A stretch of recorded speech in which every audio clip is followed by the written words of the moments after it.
aquí empiezo porque quiero invitar a los televidentes de manera muy especial a que a partir de este momento se conecten con nosotras a través del Facebook, del Twitter, a través de la línea telefónica también, y empiecen a participar porque nuestro tema es el embarazo adolescente y tenemos que tratar este tema entre todos. Nos acompañan hoy la doctora Faria Soto, quien es psicóloga de Profamilia. Muchas gracias, doctora Faria. El doctor Rafael Restrepo, que es médico, también nos acompaña hoy gracias a Profamilia. Doctor, gracias. Y Luzmila Mazo, que es profesora de educación sexual en la institución educativa Javiera Londoño. Gracias. Entonces aquí empezamos hablando y le pediría, doctor o doctora, que empecemos como enmarcando esta situación. ¿Cuál es la realidad del embarazo adolescente en nuestro medio? Bueno, en este momento el embarazo en adolescentes es un problema grave que nosotros debemos empezar a tomar acciones realmente para poder favorecer el tipo de población.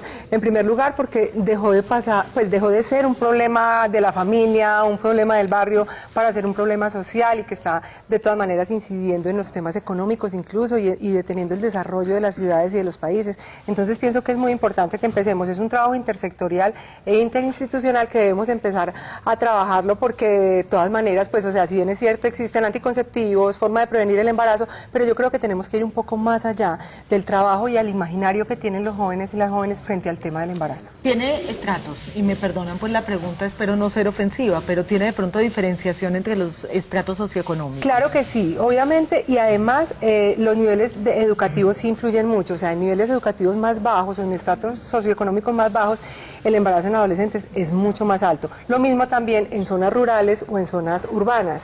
En las zonas rurales se agudiza, puede ser, no sé, falta de opciones de vida después de que están en el colegio, poco acceso a actividades educativas, en fin, qué sé yo, pero sí es algo importante y sabemos que estas personas con menos oportunidades y más niños, pues, ¿cómo vamos a estar poblando nuestra ciudad? ¿Qué consecuencias puede haber entonces en el embarazo adolescente? Porque hablamos que trae muchos problemas económicos, sociales, pero ¿cuáles son esos, doctor?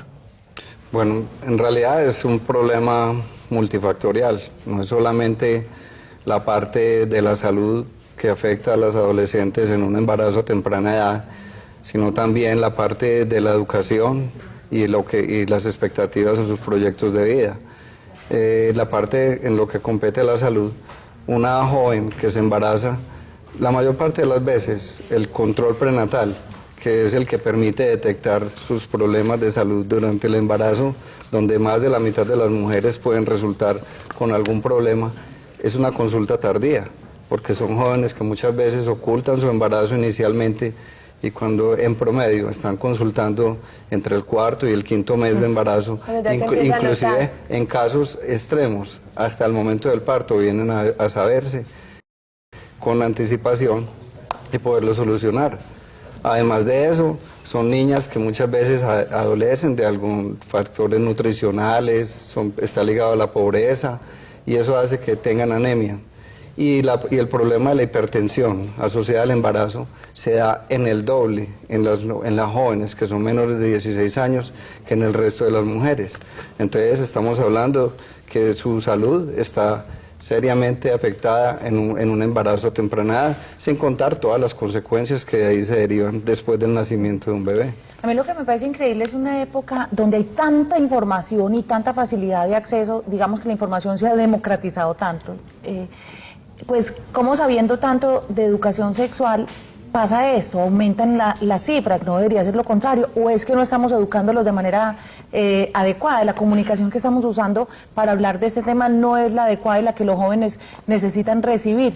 Luzmila, tú como profesora de educación sexual en una institución educativa de tanta importancia, ¿cómo ves de pronto esa percepción de lo que es el embarazo adolescente en las niñas y la calidad de educación que ellos reciben en general? Buenas tardes, muchas gracias por la invitación. Realmente nosotros en los proyectos que hemos tenido cada año hemos llevado un proceso y un porcentaje de las niñas embarazadas. En una época, hace más o menos 10 años, tuvimos un proyecto en el colegio y llevamos a cabo un programa de un laboratorio y resulta que el impacto fue negativo porque realmente se dio información, pero a la niña les dieron preservativos y fue donde más se dieron los embarazos en adolescentes.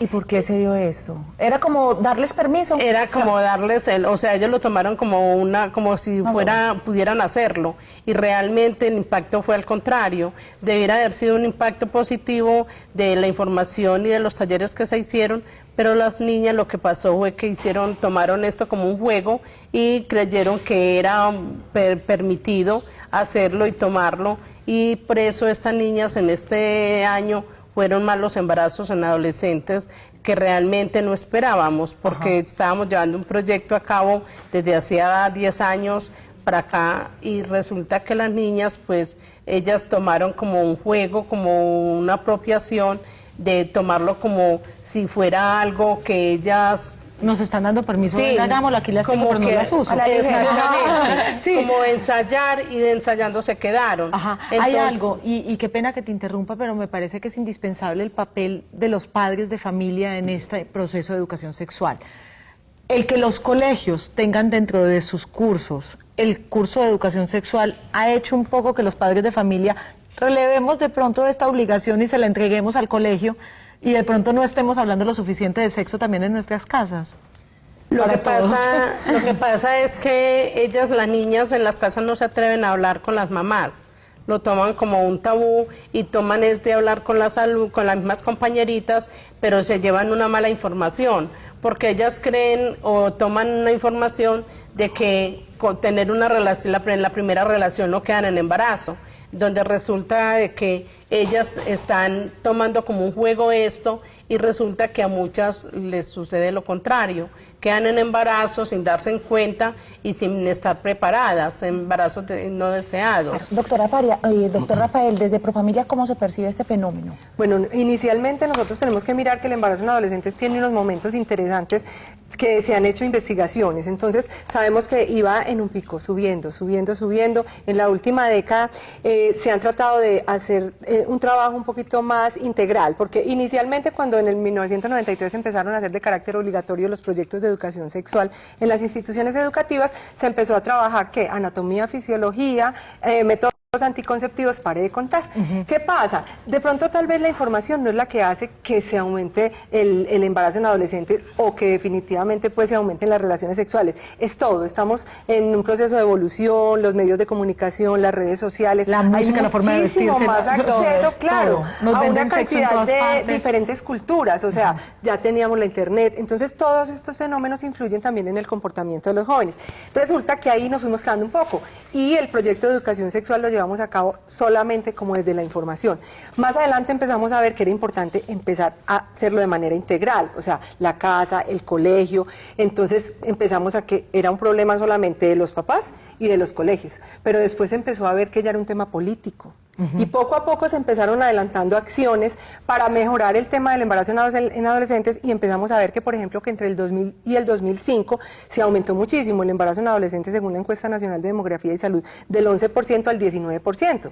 Pero miramos que del 2005 al 2010 pasó, más o menos empezó como a bajar o a detenerse. No estamos diciendo que el problema se está solucionando, porque sí encontramos que hay embarazos en menores de 14 años. Entonces ahí miramos, o sea, el problema está disfrazado, está todavía ahí, se han adelantado acciones, pero cuando se empezaron a ver que esas acciones eran un poco más efectivas, cuando se empezó el trabajo intersectorial. Entonces no era solamente un tema de papás, no era solamente un tema de colegio, sino que también empezamos a ver que Secretaría de Salud, Secretaría de Educación, y todo esto empezó a ver la importancia del trabajo intersectorial, se empezaron a adelantar algunas cosas. ¿Y qué pasaba? No había entonces el acceso. Entonces, listo, tenemos toda la educación y no tenemos acceso. Se mejoró el post y ahí vamos en un proceso. Pero ¿cómo está Colombia frente a otros países? Porque nuestro sistema de salud es diferente, la información que manejamos es diferente. Entonces, ¿cómo se posiciona Colombia? Yo lo pregunto porque he tenido la oportunidad de tener amigas de otros países de Latinoamérica, y ustedes no se imaginan la sorpresa que me llevé cuando veo que ellas son supremamente conservadoras,